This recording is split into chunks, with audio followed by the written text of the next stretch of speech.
গল্পের নাম জাদুর ঘর। বন্ধুরা, খুব সুন্দর সুন্দর মজার মজার গল্প তোমরা সবাই সাথেই থাকো, গল্প শোনো। অনেক বছর আগে বাংলাদেশে সবুজ গাছপালা ঘেরা একটি ছোট গ্রাম ছিল, নাম তার সোনাপুর। সেই গ্রামে বাস করত এক গরিব কিন্তু পরিশ্রমী কৃষক রামু।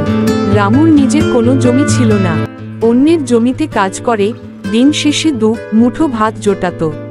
তার ঘরে মা ছাড়া আর কেউ ছিল না। মাকে সে খুব ভালোবাসত।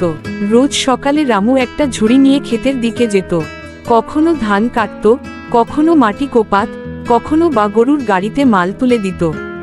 দিনের শেষে কয়েকটা পয়সা পেত, সেই দিয়ে চাল ডাল কিনে ঘরে ফিরত। একদিন সকালে রামু জঙ্গলে গিয়ে কাঠ কাটছিল। হঠাৎ ঝোপের পেছনে থেকে বেরিয়ে এল এক রহস্যময়ী নারী। তার গায়ে লাল শাড়ি, মাথায় সোনালি মুকুট, হাতে একটা জাদুর ছড়ি। সে হেসে বলল, রামু, আমি জাদুকরী রূপসী। আমি দেখতে পাচ্ছি তুমি কত কষ্ট করো, কিন্তু কখনো লোভ করো না, অন্যের ক্ষতি করো না। তাই তোমার জন্য আমি এক জাদুর ঘর বানিয়ে দিচ্ছি। রামু অবাক, সে তো স্বপ্ন দেখছে মনে হলো। জাদুকরী ছড়ি ঘোরাতেই জঙ্গলের পাশে এক নতুন ঘর তৈরি হয়ে গেল। কিন্তু এটা কোনো সাধারণ ঘর নয়। ঘরটির চোখ মুখ আছে, যেন সে মানুষ হয়ে গেছে। ঘরটি হেসে বলল, স্বাগতম রামু, আমি জাদুর ঘর। তুমি যেটা সত্যি চাও সেটা মন থেকে চাইলে আমি সেটা দিতে পারবো। তবে মনে রেখো, কখনো লোভ করা যাবে না। রামু ধীরে ধীরে ঘরের কাছে এগিয়ে গেল। বলল, আমার মা খুব অসুস্থ, একটু দুধ আর ওষুধ পেলে ভালো হতো। ঘরটি হঠাৎ খোলা দরজা দিয়ে একটি ঝুড়ি বের করলো। তাতে দুধ, ওষুধ আর এক হাঁড়ি গরম খিচুড়ি ছিল। রামুর চোখে জল চলে এলো। সে ছুটে মায়ের কাছে গেল। মা খেয়ে ওষুধ খেয়ে ধীরে ধীরে সুস্থ হয়ে উঠলেন।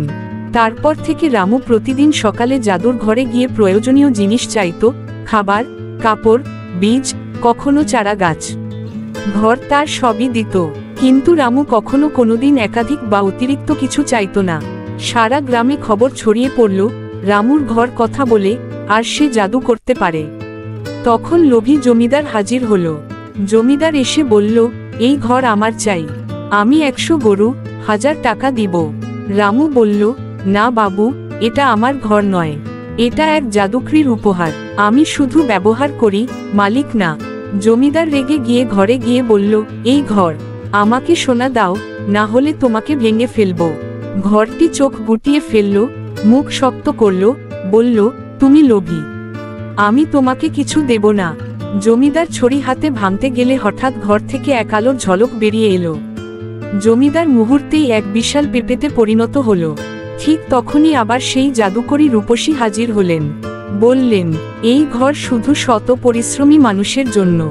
রামু, তুমি সততার জন্য পুরস্কৃত। এই ঘর সারা জীবন তোমার সঙ্গে থাকবে। তারপর থেকে রামু গ্রামের অন্য গরিবদের সাহায্য করতে শুরু করলো। কেউ চাষের জন্য বীজ চাইলে, কেউ কাপড় চাইলে, সে ঘরের সাহায্যে সবার পাশে দাঁড়াত। গ্রামের মানুষ তাকে ভালোবাসতে লাগলো। রামুর নাম হয়ে গেল রামু ভাইয়া, জাদুর বন্ধু। নীতি শিক্ষা, লোভ মানুষকে সর্বনাশ করে আর সততা জীবনে জাদু নিয়ে আসে। বন্ধুরা, ভিডিওটি যদি ভালো লাগে চ্যানেলটিকে সাবস্ক্রাইব করে দিবা। আমার গল্প শেষ।